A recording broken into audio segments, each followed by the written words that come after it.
ذرا صدر الشریعہ کے بہار شریعت سے چند باتیں آپ کو سناتا ہوں، ذرا دیکھیے اللہ کیسے قدرت والا، کیسی شانوں والا ہے، کیسی عظمتوں والا ہے، اللہ کی ذات کیسی ذات ہے۔ دیکھیے لکھتے ہیں سب سے پہلے، نہ کوئی اس کے ارادے سے اسے باز رکھنے والا ہے۔ جب وہ ارادہ کرتا ہے اس کے ارادے سے کوئی اسے باز رکھنے والا نہیں۔ پھر فرماتے ہیں اس کو نہ اونگ آتی ہے نہ وہ سوتا ہے، نہ وہ اونگتا ہے نہ وہ سوتا ہے۔ اللہ کو نیند کی ضرورت نہیں، اونگ کی ضرورت نہیں۔ اور اللہ نے قرآن پاک میں فرمایا نا، اللہ لا الہ الا هو الحی القیوم لا تأخذہ سنۃ ولا نوم، لا تأخذہ سنۃ ولا نوم۔ اللہ کو نہ اونگ آتی ہے نہ نیند آتی ہے، اللہ اونگ سے نیند سے پاک ہیں۔ پھر فرماتے ہیں نہ وہ تھکتا ہے نہ وہ اکتاتا ہے۔ کائنات کب سے بنی ہے، چل رہی ہے، وہ تھکتا نہیں ہے، وہ تھکتا بھی نہیں، اکتاتا بھی نہیں ہے، بیزار بھی نہیں ہوتا۔ ذات ایسی ذات ہے، ایسی قدرت والی شانوں والی ذات ہے، وہ نہ تھکتا ہے نہ اکتاتا ہے۔ پھر فرماتے تمام عالم کا پالنے والا ہے، کائنات کا پالنے والا ہے۔ پھر فرماتے ماں باپ سے زیادہ محبت کرنے والا ہے، ماں باپ سے زیادہ مہربان ہے، ایسے شان والا ہے۔ پھر کہتے ہیں اس کی رحمت ایسی رحمت ہے، ٹوٹے ہوئے دلوں کو سہارا دیتی ہے اس کی رحمت۔ وہ ایسی شانوں والا ہے کہ اسی کے لیے ساری بڑائی ہے، اسی کے لیے ساری عظمتیں ہیں۔ پھر فرماتے ہیں وہ ماؤں کے پیٹوں میں بچے کی صورتیں بناتا ہے۔ فرماتے ہیں وہ گناہوں کو بخشنے والا ہے، توبہ کو قبول فرمانے والا ہے۔ اور پھر وہ صرف مہربان ہی نہیں، اللہ تعالیٰ قہار بھی ہے، غضب فرمانے والا بھی ہے۔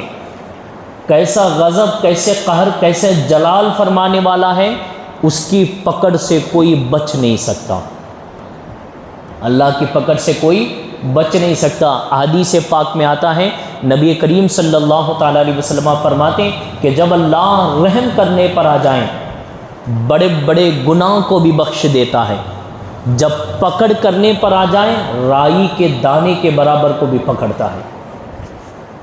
جب رحم کرنے پر آ جائیں تو بڑے بڑے پہاڑ کے جیسے گناہ بھی معاف ہو جاتے ہیں، اور جب پکڑ کرنے پر آ جائیں تو رائی کے دانے کے برابر بھی پکڑ فرماتا ہے۔ پھر اس کے بعد فرماتے ہیں کہ جب وہ کسی کو پکڑیں کوئی اسے چھڑا نہیں سکتا، وہ جسے پکڑتا ہے اسے کوئی چھڑا نہیں سکتا۔ پھر فرماتے ہیں کہ اللہ تعالیٰ وہ ذات ہے کہ وہ جسے عزت عطا کرے کوئی اسے ذلیل نہیں کر سکتا، اور جسے وہ ذلیل بنا دے کوئی اسے عزت نہیں دے سکتا۔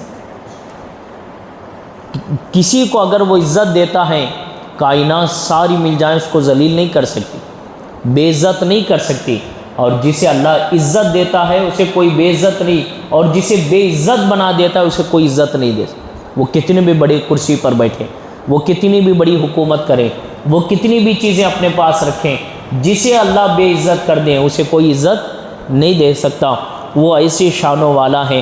فرماتے ہیں کہ وہ جس کو جو راہ دینا چاہے دے دے، کسی کو سیدھی راہ دینا چاہے دے دے، کسی کو برے راستے پہ لے جا کے پھینکنا چاہے پھینک دے۔ وہ کسی کا محتاج نہیں ہے، وہ جو چاہے کرتا ہے، ایسی قدرت والا ہے۔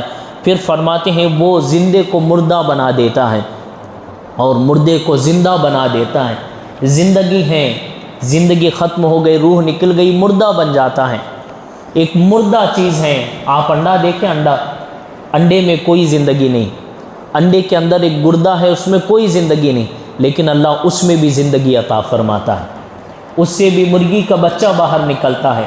تو اللہ زندے کو مردہ کر دے اور مردے کو زندگی عطا فرما دے، وہ ایسی قدرت والا ہے۔ پھر فرماتے ہیں کہ اللہ جو کرے وہی انصاف ہے، اللہ جو کرے وہ انصاف ہے۔ اگر کسی کو جنت میں بھیجے تو بھی اس کا انصاف ہے، کسی کو جہنم میں پھینکے تو بھی اس کا انصاف ہے۔ یہاں پہ وہ ایک ایکس مسلم ہے، سمیر نام کا، نام سمیر ہے، وہ بولتا ہے میں ایکس مسلم ہوں، مجھے اسلام پسند نہیں آنا، اللہ کے قانون سمجھ میں نہیں ہے، اس لیے کلمہ چھوڑ دیا ہوں۔ سمجھ میں آنے کے لیے عقل بھی ہونا چاہیے، اور عقل سب کو نہیں ملتی، جسے اللہ دیتا ہے اسی کو ملتی ہے۔ تو وہ کہتا ہے کہ مجھے اللہ کا قانون سمجھ میں نہیں آتا، وہ بندوں سب کو بنایا وہ ہے، سب اس کے بندے ہیں، تو پھر جہنم میں کیوں بھیج رہا ہے اپنے بندوں کو؟ کیوں جہنم میں بھیج رہا ہے؟ میں ایک بات پوچھنا چاہتا ہوں آپ سے، آپ کے بچے ہیں، آپ کا بچہ غلطی کرے تو کیا کرتے ہیں آپ؟ کیا کرتے ہیں آپ؟ اپنا بچے غلطی ہو گئے تو مارتے کہ نہیں مارتے؟ کوئی یہ بولتا ہے کہ یہ کیسا ماں باپ، ظالم ماں باپ ہے کہ بچے کو مارتے ہیں؟ نہیں، کیوں مارتے ہیں؟ کیونکہ اس نے غلطی کی ہے۔ اللہ تبارک و تعالی ہر ایک کو جہنم میں نہیں پھینکے گا، دنیا میں اس نے بھیجا، اختیار دے کے بھیجا کہ جا عبادت کر، لیکن کیا نہیں، غلطی کی، گناہ کی، اس لیے جہنم میں ڈال رہا ہے نا؟ تو اس کا جہنم میں پھینکنا بھی انصاف ہے۔ یہ اس کو سمجھ میں آتا ہے جو اس کا سچا ماننے والا ہوتا ہے۔ امتحان دے رہے ہیں 10 بچے، 2 بچے فیل ہو گئے، تو کوئی یہ نہیں بول سکتا کہ یہ فیل کیوں ہوئے، ٹیچر کو جا کے لڑ نہیں سکتے کیوں فیل کریے، وہ بولے گا بھائی آپ کے بچے لکھے نہیں، کچھ پڑھا کچھ نہیں، آپ کے بچے فیل ہو گئے ہیں، تو کوئی جا کے بول سکتے ہیں کیوں فیل کیے ہیں؟ وہ آگے سے بولے گا آپ کے بچوں نے پڑھا نہیں ہے۔ تو ٹیچر کا کسی کو فیل کرنا یہ ٹیچر کے انصاف کے خلاف نہیں ہے، اس لیے کہ ٹیچر نے وہ کام کیا ہے جو بچے نے کیا ہے۔ اگر وہ پڑھتا، اچھا لکھتا تو پاس کرتا، وہ پڑھا نہیں، لکھا نہیں، اس لیے فیل کیا۔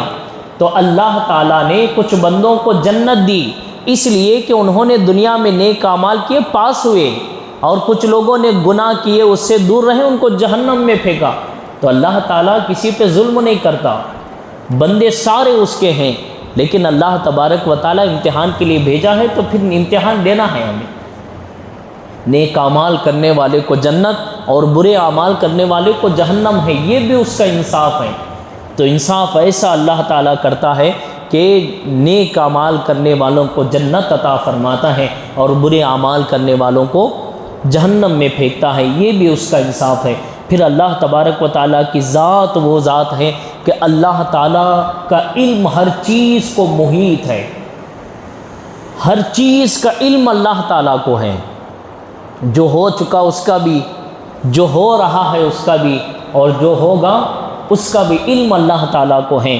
پھر لکھتے ہیں نفع اور نقصان دینے والی ذات بھی اللہ کی ہے، وہ جسے نفع دے اسے کوئی نقصان نہیں پہنچا سکتا، وہ جسے نقصان میں ڈالے اسے کوئی نفع نہیں دے سکتا۔ اسی لیے ہمیں ہمیشہ اللہ پہ یقین ہونا چاہیے۔ آج ہمارا یقین اللہ پہ کم ہو گیا ہے، اسی لیے ہم عبادتیں نہیں کرتے، نمازوں کو نہیں آتے، پھر ہم یہ شکایت کرتے ہیں اللہ کیوں نہیں نفع دیتا ہمیں، اللہ ہمیں کیوں نہیں فائدہ دیتا۔ ہم نے یاد ہی کب کیا ہے اللہ کو؟ اللہ کی ذات وہ ذات ہیں کہ نفع کا مالک بھی وہ ہیں، نقصان دینے والا بھی وہ ہیں، لیکن جیسے ہم اس کو یاد کریں گے، اس پر یقین رکھیں گے، ویسا ہمیں نفع ملے گا۔ ہم اسے بھول کر دنیا میں مست ہو کر خود اپنے اعمال کی وجہ سے نقصان اٹھا رہے ہیں، اور بات ہم اللہ پہ کرتے ہیں۔ ہم جو نقصان اٹھاتے ہیں نا دنیا میں، ایک بات یاد رکھیے، جو ہمیں نقصانات ملتے یہ ہمارے بد اعمال کی وجہ سے، بد اعمال کی وجہ سے نقصان ہم اٹھاتے ہیں، ورنہ اللہ کی ذات تو کریم ذات ہے، وہ تو فرماتا ہے کہ بندے میری طرف تو 1 قدم بڑھا، میری رحمتیں تیری طرف 10 قدم بڑھائے گی۔ وہ تو فرماتا ہے تو میری طرف چل کے آ، میری رحمتیں تیری طرف دوڑ کے آئے گی، وہ ایسا مہربان ہے۔ لیکن ہم کیا کرتے ہیں؟ اس پر کوئی یقین ہی نہیں ہے۔ نفع کا مالک بھی وہ ہے، نقصان کا مالک بھی وہ ہے۔ اور پھر اللہ تعالیٰ کی ذات، اس کی قدرت کیا ہے؟ اللہ کی ذات و قدرت یہ ہے، شفا دینے والی ذات بھی وہ ہیں، بیمار کرنے والی ذات بھی وہ ہیں۔ جسے وہ شفا دے اسے کوئی بیمار نہیں کر سکتا، اور جسے وہ بیمار کر دے کوئی شفا نہیں دے سکتا۔ کائنات کے سارے ڈاکٹرز مل جائیں اس پہ شفا نہیں دے سکتے۔ اگر کسی کو وہ شفا دے دیں، اگر کوئی اسے بیمار کرنا چاہے تو کائنات میں کوئی نہیں کر سکتا۔ وہ ایسی قدرت والا ہے، جسے چاہے بیمار کریں، جسے چاہے شفا دیں۔ لیکن ہم ایمان والے ہیں، ہمیں یہ یقین ہونا چاہیے کہ ہم رب کے ماننے والے، اللہ کے ماننے والے ہیں، شفا، بیماری اس کے دست قدرت میں ہے، تو ہم یقین رکھیں گے اللہ ہماری بیماریوں کو بھی شفا میں بدل دے گا۔ بس ہمیں صبر کے ساتھ اللہ پہ یقین چاہیے۔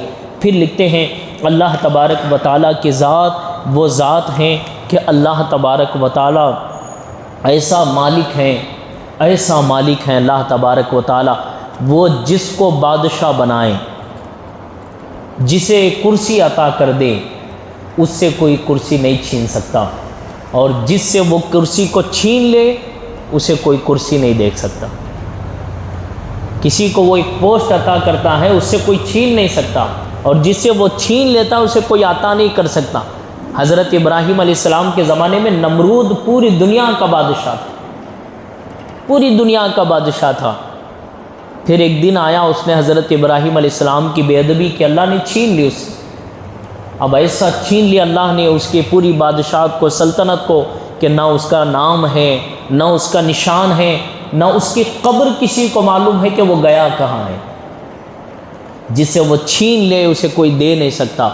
اور اللہ نے سلیمان علیہ السلام کو بادشاہت عطا فرمائی، ایسی بادشاہت عطا فرمائی، کائنات ساری مل کے یہ کوشش کر رہی تھی۔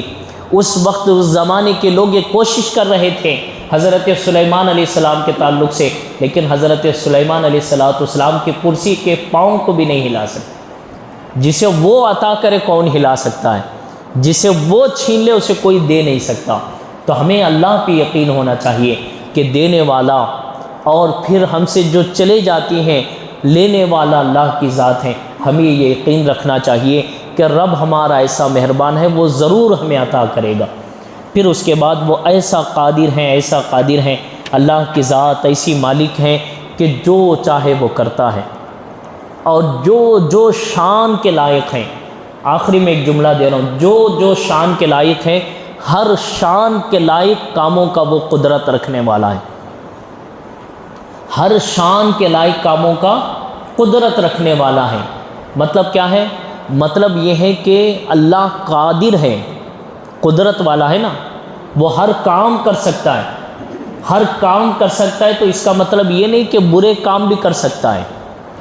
ہاں، کچھ لوگوں نے یہ بھی ترجمہ کیا قرآن پاک کا، ان اللہ علی کل شیء قدیر، اللہ ہر چیز پہ قادر ہیں۔ جب یہ آیت پڑھی، اس کی تفسیر لکھتے ہوئے کچھ لوگوں نے یہ لکھا کہ اللہ ہر چیز پر قادر ہے، جھوٹ بول سکتا ہے لیکن بولتا نہیں ہے۔ کیا لکھا؟ جھوٹ بول سکتا ہے لیکن بولتا نہیں، کیونکہ قادر ہے، قدرت والا ہے، بول تو سکتا ہے لیکن بولتا نہیں ہے۔ کتنی بڑی شان میں گستاخی ہے، کتنی بڑی گستاخی ہے اللہ کی شان میں۔ بول تو سکتا ہے لیکن بولتا نہیں ہے۔ اعلیٰ حضرت عظیم البرکت نے اس کے تعلق سے بڑا بہترین شعر لکھا۔ آپ فرماتے ہیں، دنیا میں کوئی کافر سا کافر ایسا ہے جو اپنے خدا پہ صفاحت کا داغ لے کے چلے۔ آپ فرماتے ہیں کہ کوئی بھی کافر یہ نہیں کہتا کہ میرا خدا جھوٹ بول سکتا ہے۔ کافر سا کافر بھی یہ کہتا ہے میرا خدا سچا ہے۔ تو کیسا قرآن کا ترجمہ کرنے والا جو یہ کہتا ہے کہ خدا جھوٹ بول سکتا ہے لیکن بولتا نہیں ہے۔ اعلیٰ حضرت نے پھر ترجمہ کیا۔ آپ فرماتے ہیں اس کا ترجمہ وہ نہیں ہے جو تو کر رہا ہے، اس کا ترجمہ یہ ہے، ان اللہ علی کل شیء قدیر، میرا رب ہر اس چیز کا قدرت والا ہے جو اس کے شان کے لائق ہے، جو اس کے شان کے لائق ہے اس پہ وہ قدرت رکھتا ہے۔ جتنی چیزیں عیب والی ہیں، برائی ہیں، جھوٹ بولنا عیب ہے نا، تو جھوٹ بولنے کے تعلق سے ایک عام آدمی بھی نہیں سوچتا، برا سمجھتا ہے اپنے آپ کو، کیسے جھوٹ بولوں؟ ڈرتے کہ نہیں ڈرتے آپ بھی؟ کیسے جھوٹ بولوں؟ بھئی ایک انسان اپنے آپ کو جھوٹا کہلانا نہیں چاہتا۔ یہ لوگ ترجمہ کرتے ہیں کہ جھوٹ بول تو سکتا لیکن بولتا نہیں ہے، کیسے خدا کی شان میں لکھتے ہیں۔ اسی لیے میں بار بار کہتا ہوں کہ سنی علماء کے بیانات سنو، سنی علماء کے پاس آیا کرو، امام اہل سنت کا ترجمہ پڑھو اعلیٰ حضرت کا۔ ایسے ترجمے اعلیٰ حضرت نے کیا نا، بڑے پاک اور صاف ترجمے، کہاں اللہ کی شان بیان کرنا ہے، کہاں نبی کی شان بیان کرنا ہے، کہاں اللہ والوں کی شان بیان کرنا ہے، ایسے ترجمے سننا ہے۔ آج ہمارے لوگ ڈاکٹروں کے، انجینئروں کے، ایڈوکیٹوں کے بیانات سنتے ہیں، نہ ان کو عربی کا پتہ ہے، نہ کہاں کیا ترجمہ کرنا یہ معلوم ہے، کچھ بھی معلوم نہیں۔ کالج پڑھنے والا بچہ بھی موبائل پہ آ کے جو ہے بیانات دیتا ہے، اس کی بھی ہمارے نوجوان بچے سن لیتے، اس کے بھی ہمارے لوگ سن لیتے، اسے پتہ ہی نہیں ہے کہ کیا بول رہا ہے کیا نہیں بول رہا ہے۔ تو اعلیٰ حضرت نے جو ترجمہ کیا کتنا پاک ترجمہ ہے، کہ اللہ ہر اس چیز پہ قادر ہے جو اس کے شان کے لائق ہے۔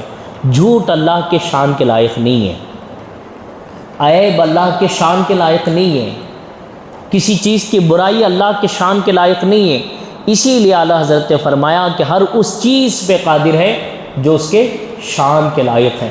تو وہ ایسی قدرتوں والا ہے، ہر وہ شان اسی کی قدرت سے ہیں، ہر وہ شانیں، جتنی شانیں ظاہر ہوتی ہیں، جتنی چیزوں کی عظمتیں ہیں، ساری عظمتیں کس کی وجہ سے ہیں؟ اللہ تعالیٰ کی قدرت کی وجہ سے ہیں۔ جاتے جاتے میں آخری 2-4 جملے نصیحت کے طور پر آپ کو بولنا چاہتا ہوں۔ جتنے عقیدے یہ بیان کیے گئے ہیں، اور بھی بہت سے عقیدے اللہ تعالیٰ کے تعلق سے ہیں، لیکن سارے عقیدے انہی جتنی چیزیں بیان کی گئی ہیں نا، سب اس کے نیچے آتے ہیں۔ باقی سارے عقیدے، اللہ ایک ہیں، اس کا کوئی شریک نہیں، اللہ کا دیدار کیسے ہوگا، اللہ کی ذات کیسی ہیں، وہ ہر چیز سے پاک ہیں، کیسے قدرت والا ہے، کیسے سنتا ہے، اب جتنی بھی چیزیں، ساری چیزیں اسی کے نیچے آتی ہیں۔ تو یہ ساری جتنے جو پچھلے اجتماع میں بتائی گئی، آج کے اجتماع میں بتائی گئی، یہ اللہ تعالیٰ کے تعلق سے ہر مسلمان کو ایسا عقیدہ ہونا چاہیے کہ ہم جس خدا کو مانتے ہیں وہ کتنی پاک ذات ہیں۔